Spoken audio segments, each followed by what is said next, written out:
Alors ensuite, on y va dans l'effondrement national. Nouvelle image de l'Impact. L'Impact, c'est le club de foot, le club de soccer, comme on dit en Amérique du Nord, le club de foot de Montréal. Alors, la volonté claire est de venir de l'image internationale de Montréal. Ils ont changé le logo. Et ils l'ont appelé, je pense, Club de foot de Montréal. Et ça m'a interpellé parce que regardez ce qu'ils disent.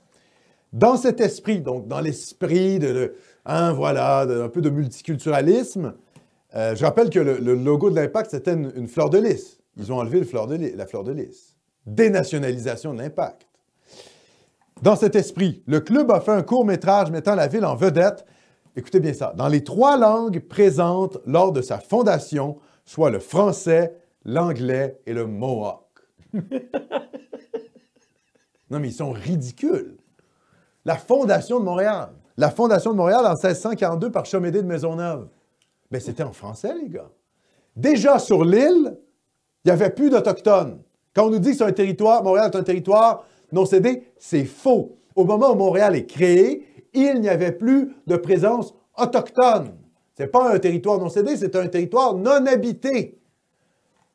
Mensonge. Premier mensonge. La langue qui a fondé Montréal, c'est le français.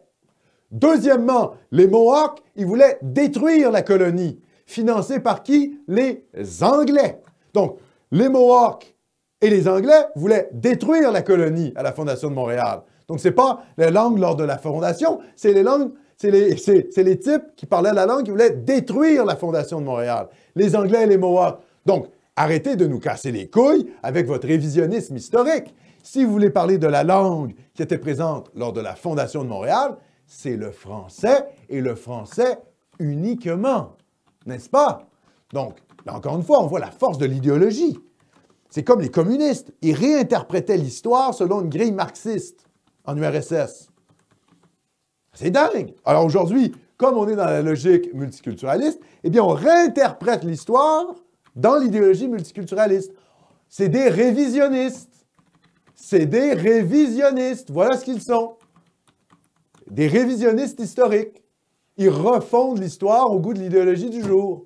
C'est insupportable.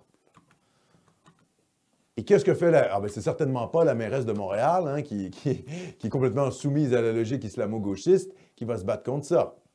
Donc Montréal devient de plus en plus un territoire cédé.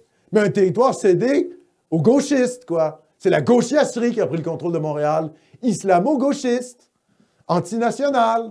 Et le Club de l'Impact, ça fait juste rajouter une tartine de caca sur tout le reste.